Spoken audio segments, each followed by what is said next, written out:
and welcome. This is Cheryl, aka Artsy Island Girl for Love from Lizi. Today I'm sharing the Blush and Bloom kit. I always love these kits because there's so much in them. You can create so many different things. I'm going to be creating 4 different cards today, but you can create much more with all of the goodies in the kit.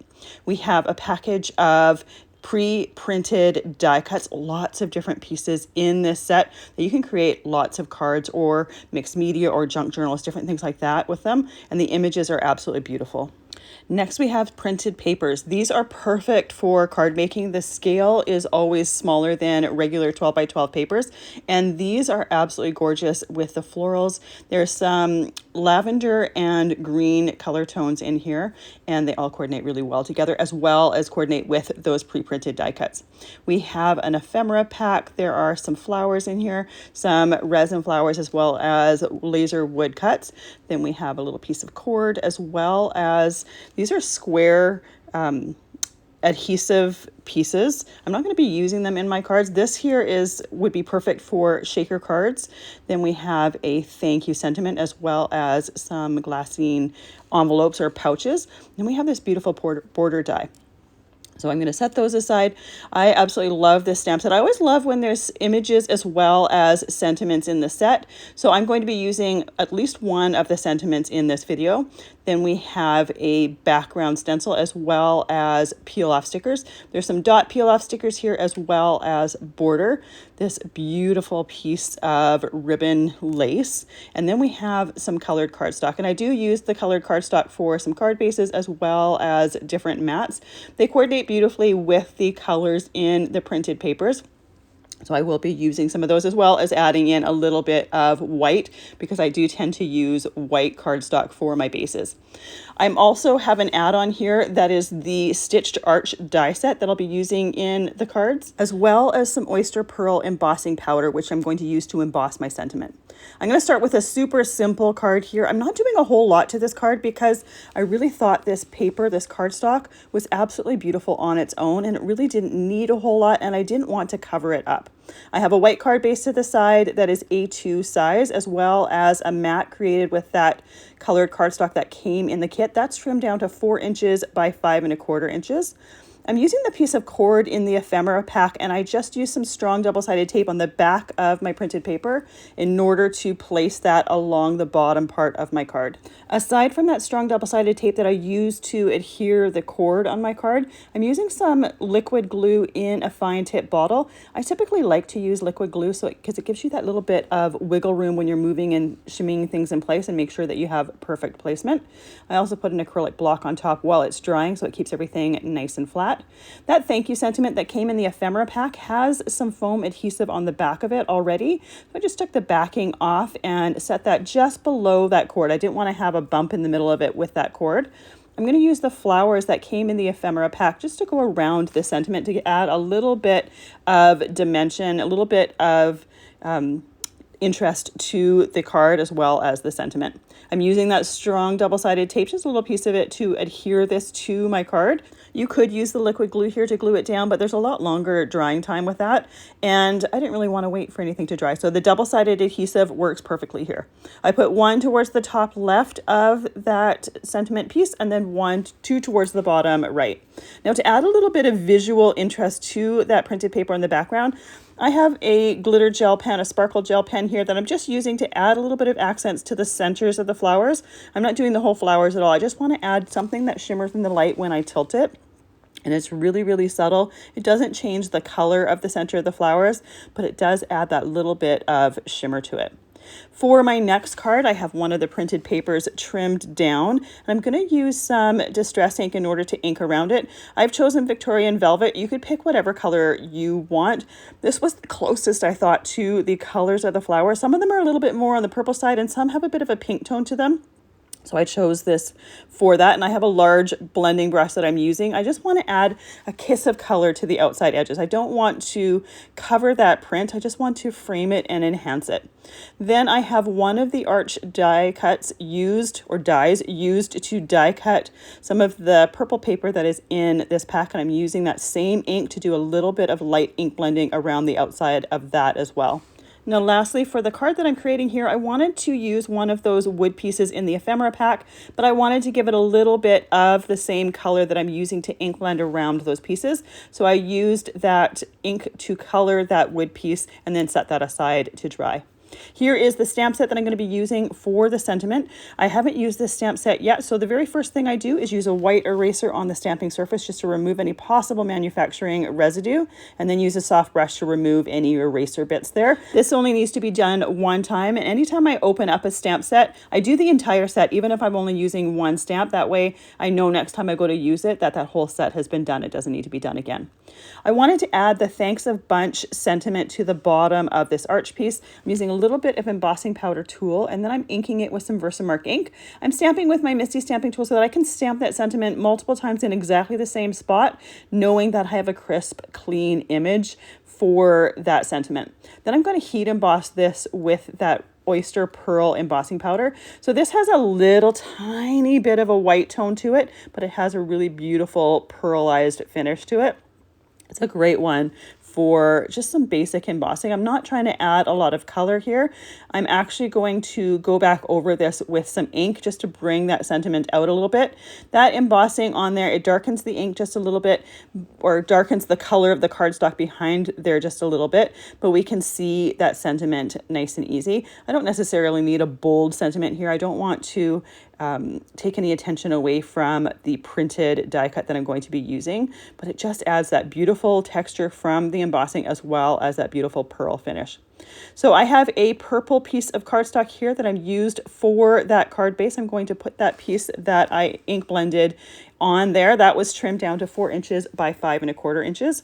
The green sheet from this card kit, I used that with another arch die and just cut an arch that was a little bit bigger than the one I cut with the purple. Then I go in and layer that purple on top of it. And for the focal point of this card, I used one of the pre-cut piece or pre-printed die cuts from that package. I'm gluing that on the center of the arch, and then I'm going to put that love wood piece in the center of that. Now, I used the distress ink in order to color it. You could also use acrylic paint to color it if you wanted it to be a little bit more bold. I don't mind seeing a little bit of that wood color, but I do want to have it more of a purple tone than the natural wood. So here is the finished result for this card. I made sure that those arches were a little bit smaller. I didn't want to completely cover that printed paper because it is so beautiful, but that printed die cut in the center is also tulip, so it echoes and coordinates beautifully with that printed paper. For my next card, I once again chose one of the printed papers from the pack, as well as a couple of the arch dies and some of the solid cardstock in that pack to create some layers on this card. I'm using that vintage or Victorian velvet distress ink to ink blend around the outside of that printed paper. Once again, I'm just trying to enhance and frame that in. I'm not trying to cover the whole background there. So I'm only doing a little bit of ink blending around the outside edges. The pink paper here with the larger arch, once again, I'm using that same ink to do some ink blending around it, just to tie everything in. I always love a little bit of ink blending because it adds a little bit of visual dimension, frames things in, and just ties things together. And you can see when I do my ink blending, I'm not completely even all the way around. I always love doing some areas that are a little bit heavier, some that are a little bit lighter. In my point of view, it just makes it look a little bit more interesting. But if you prefer it to be completely even all the way around, you absolutely can do that. The center part of my arch frames there is another printed paper, and I use some bundled sage distress ink in order to ink blend around that and enhance that. Now I'm ready to layer my card together. I use that pink piece of cardstock from the kit to create my card base. The green piece was trimmed down to 4 inches by 5 1/4 inches to create a mat. And then we have our printed paper that was trimmed down to 3 3/4 inches by 5 inches. And then our arches were chosen based on the size of that printed paper there. Once again, I didn't want to completely cover that printed paper because it is so beautiful. But I always love how nesting dies just add some texture and dimension to our creations. After I have those arches layered in the center, I can add the bike pre-printed die cut from that pre-printed die cut pack.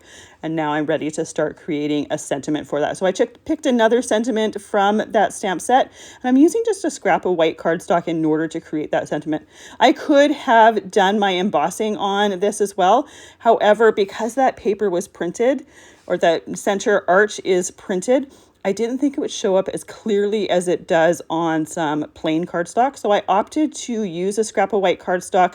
I used that Victorian Velvet Distress ink in order to stamp that sentiment. And then I'm using my trimmer to trim that down. I try to trim it down close to that sentiment without cutting any of the words, obviously, or the letters, obviously. I want to frame it evenly all the way around, and then I'm ready to add that to the front of my card. And because we have that ink stamped on white cardstock, it's going to show up nice and vividly on that card. Now this sentiment is tiny, so it is a little bit more of a challenge to trim it down than larger sentiments. When I'm cutting them down, I'm using that guide rule on my trimmer and kind of lining up the letters with that, trying to make sure that it's nice and evenly spaced from that guide rule. And then I press that guide down, or that finger guide down, in order to hold that paper in place before trimming it down.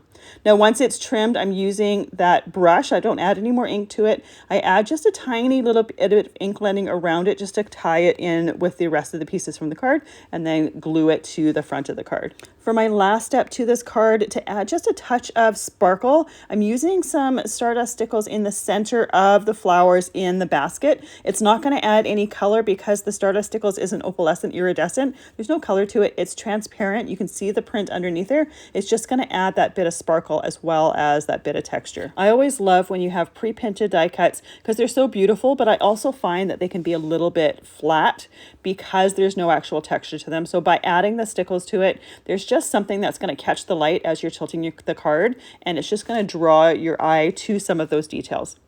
Now I'm using another one of those printed papers for my last card here. Once again, I'm using that Victorian Velvet to do a little bit of light ink blending around it just to frame it in. I have a strip of cardstock here from the printed or from the solid papers from this kit. This was a leftover piece from cutting down and trimming from other pieces from the different cards. Again, using that Victorian Velvet to add that little bit of a pink touch to the outside of the strip there. Now I used the green cardstock from the kit to create a border to go on top of that purple strip. Now that green cardstock from the kit, it does match the paper beautifully, but it was a little bit too dark for the look that I was going for. So I have a natural pearl pad here that I'm just using to ink blend just to tone down the color from that green cardstock just a little bit. It's also going to add a little bit of pearlescent shimmer to this border. You can see that it has a little bit of a white tone to it. So it's just adding or just toning down that color a little bit and adding a little bit of shimmer to that. I have a green card base that I created with the solid cardstock from this pack. I'm going to glue down my printed paper that was trimmed down to 4 inches by 5¼ inches.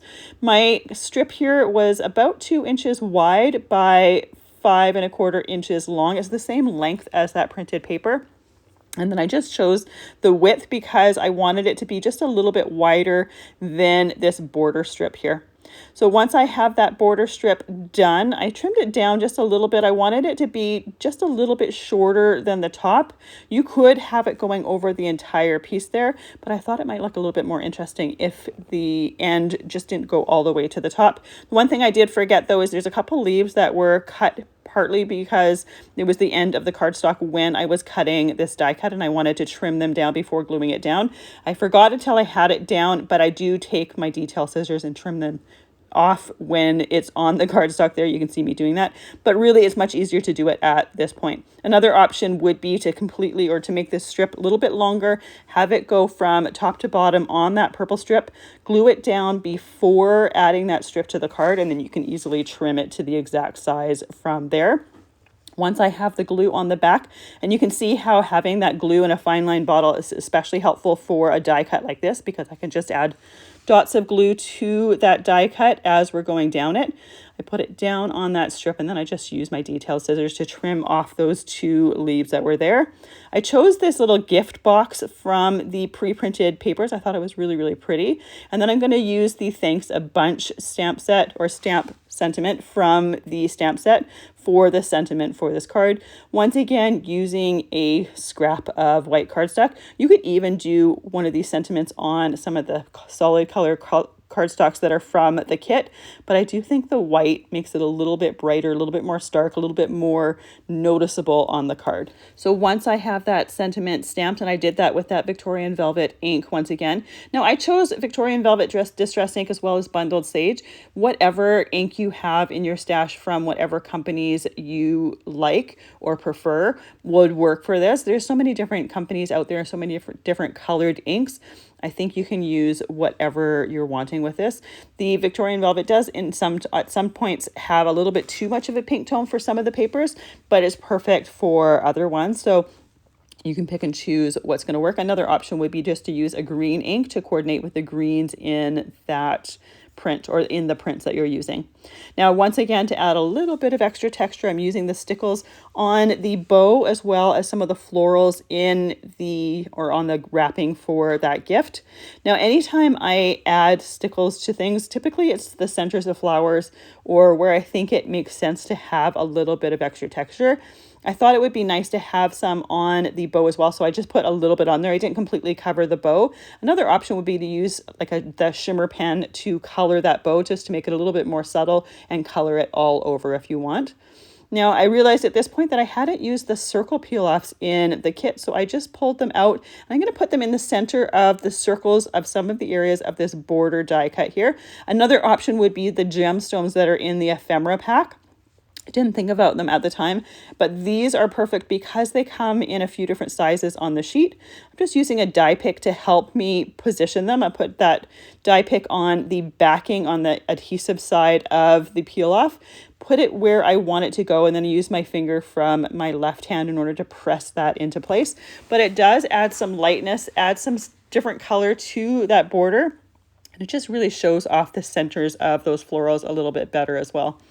These floral papers from that paper pack are absolutely gorgeous and work perfectly for the backgrounds of these cards. And I love how when you're using printed papers and pre-printed embellishments, it makes it really easy to coordinate everything together, to pick and choose, and to find you don't have to work to do the coordinating because they coordinate perfectly already. And because this kit has some solid cardstocks in there, you also don't necessarily need to go find more solid cardstock. However, you could easily add more if you wanted to extend the kit a little bit. There's so many different things that you can do with this kit. I only created 4 cards here. I have another 4 cards on my channel on the video there for more inspiration, but there's still so much left of this kit and so many more things that you can do with it. Thank you so much for joining me today. I really appreciate the time that you spend with us. I hope you have a fantastic day.